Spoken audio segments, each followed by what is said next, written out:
বিভিন্ন সময়ত দেখা পোৱা যায় ৰাষ্ট্ৰীয় ঘাইপথত দুৰ্ঘটনা সংঘটিত হয় দুচকীয়া বাহন বা চাৰিচকীয়া বাহনৰ অধিক গতি থকাৰ বাবে দুৰ্ঘটনা সংঘটিত হোৱা পৰিলক্ষিত হয় আৰু তেনে মুহূৰ্তত দেখিবলৈ পোৱা গৈছে বিগত সময়ছোৱাত দবকাৰ ফাতিমা ৱেলফেয়াৰ ফাউণ্ডেশ্যনৰ তৰফৰ পৰা যি ৰাষ্ট্ৰীয় ঘাইপথ আছে সেই ৰাষ্ট্ৰীয় ঘাইপথত যাতে দুৰ্ঘটনাসমূহ কিছু পৰিমাণে হ'লেও ৰোধ কৰিব পাৰি তাৰ বাবে বেৰিকেডিঙৰ ব্যৱস্থা কৰিবৰ বাবে বেৰিকেড উপহাৰ দিয়া হৈছিল বেৰিকেড দিয়া হৈছিল প্ৰশাসনক আৰু এইবাৰ দেখিবলৈ পোৱা গৈছে যে দবকা যি আৰক্ষী চকী আছে দবকা আৰক্ষী চকীলৈ ফাতিমা ৱেলফেয়াৰ ফাউণ্ডেশ্যনৰ তৰফৰ পৰা কিছু দবকা চহৰৰ যি আৰক্ষী প্ৰশাসনৰ যি ব্যৱস্থা সেই সুশাসন বজাই ৰাখিবৰ বাবে যান-জঁট নিয়ন্ত্ৰণ কৰিবৰ বাবে কিছু নো পাৰ্কিং বোৰ্ড আৰু কিছু নো পাৰ্কিং বোৰ্ডৰ ব্যৱস্থা কৰা হৈছে নো পাৰ্কিং বোৰ্ড যি দবকা আৰক্ষীক উপহাৰ হিচাপে দিয়া হৈছে তেওঁলোকে আমি পুনে পুনে আপোনালোকক দেখুৱাবলৈ চেষ্টা কৰিম এয়া দবকা আৰক্ষী চকীৰ পৰিৱেশ আৰু দবকা আৰক্ষী চকীত আহি উপস্থিত হৈছে ফাতিমা ৱেলফেয়াৰ ফাউণ্ডেশ্যনৰ সঞ্চালকগৰাকী লগতে দবকা আৰক্ষী চকীৰ আৰক্ষী বিষয়াগৰাকীও আছে আমি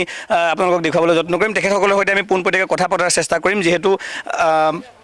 দবকা আৰক্ষী চকীৰ অধীনস্থ যি দবকা চহৰ আছে দবকা চহৰত বিভিন্ন সময়ত দেখিবলৈ পোৱা যায় যান-জঁটৰ সৃষ্টি হয় আৰু এই যান-জঁট ৰোধ কৰিবৰ বাবে যিসমূহ ৰাস্তাৰ কাষত যিসমূহ গাড়ী ৰাখি থোৱা হয় পাৰ্কিং কৰা হয় যধে মধে পাৰ্কিং কৰা হয় সেই পাৰ্কিংসমূহৰ বাবে বিভিন্ন সময়ত দেখিবলৈ পোৱা যায় যে যান-জঁটৰ সৃষ্টি হয় আৰু সেই যান-জঁটটো কিছু পৰিমাণে হ'লেও ৰোধ কৰিবৰ বাবে এই নিশ্চয়কৈ এই নো পাৰ্কিং বোৰ্ডসমূহে সহায় কৰিব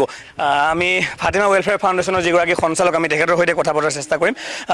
আপুনি এই যে নো পাৰ্কিং বোৰ্ডকেইখন প্ৰশাসনলৈ আগবঢ়াইছে বা ইয়াৰ আগতো আপুনি বেৰিকেড আগবঢ়াইছিলে এই চিন্তাটো কিয় আহিছে বা কি আপুনি অসুবিধা দেখি আপোনাৰ এই চিন্তাটো মনলৈ আহিল চিন্তা মানে মই যোৱা ঈদৰ দুদিনমান আগত মই পুলিচ পইণ্টত ৰৈ আছিলোঁ তেতিয়া মই দেখিছোঁ এজন আমাৰ ট্ৰাফিক পুলিচ জবকাৰ এজনে কৈ আছে ৰাইজক যে বাইক ৰাস্তাত য'তে ত'তে নথ'ব ৰাস্তাৰ দোকানৰ কাষত নথ'ব এটা নিৰ্দিষ্ট ঠাইত থ'ব মানুহে নুশুনে ইলেকশ্যনৰ বতৰ চলি আছিল মই পলিটিকেলি নাযাওঁ বুলি ভাবিছিলোঁ ইলেকশ্যন শেষ হোৱাৰ পিছত আনি পেলাই আজি মই কৈছোঁ যে ৰাইজৰ সুবিধাৰ কাৰণে আমাৰ প্ৰশাসনৰ সুবিধা হ'ব সচেতন হ'ব যে পাৰ্কিং ক'ত কৰিব লাগে প্ৰপাৰলি কমচে কম এইটো গম পাব সেইকাৰণে মই প্ৰশাসনক কেইখনমান ন' পাৰ্কিঙৰ বেৰিকেড কৈছে ষ্টেণ্ড আৰু ন' পাৰ্কিং ষ্টেণ্ড দিলোঁ আৰু আগতে আমি বেৰিকেড 4 লাইনত এক্সিডেণ্ট হৈ থাকে আজি অলপ কম হৈছে 8খন বেৰিকেড দিছোঁ মানে ৰাইজৰ হৈ পেলাই ফাতিমা ৱেলফেয়াৰ মানে এটা সমাজ এটা ফেমিলি আৰু এই ফেমিলিটো গোটেই এই এটা সমষ্টি হওক জিলা হওক য'তে অলপ সুবিধা পায় তাতেই গৈ পেলাই সহযোগিতা কৰে এইটোৱেই আৰু নিশ্চয়কৈ এক কথাত ক'ব লাগিব যে এয়া ফাতিমা ৱেলফেয়াৰ ফাউণ্ডেশ্যনৰ তৰফৰ পৰা যথেষ্ট ভাল কাম বুলি ক'বলৈ আমি আৰু আন এগৰাকী জ্যেষ্ঠ নাগৰিক আছে আমি তেখেতৰ পৰা অকণমান জানিবলৈ চেষ্টা কৰিম ফাতিমা ৱেলফেয়াৰ ফাউণ্ডেশ্যনে বিভিন্ন সময়ত এই এনেধৰণৰ কামসমূহ কৰি আহিছে সমাজৰ হিতৰ বাবে গতিকে কি ক'ব এই মুহূৰ্তত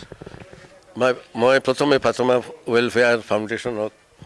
স্বত্বাধিকাৰী আৰু তেওঁৰ লগৰীয়াসকলক মই অশেষ ধন্যবাদ দিছোঁ আজি যিটো ব্যৱস্থা তেওঁ কৰিছে যান-জঁটৰ কাৰণে এই যান-জঁটটো আমাৰ দবকাত নিতৌ মানে যান-জঁট হৈ আছে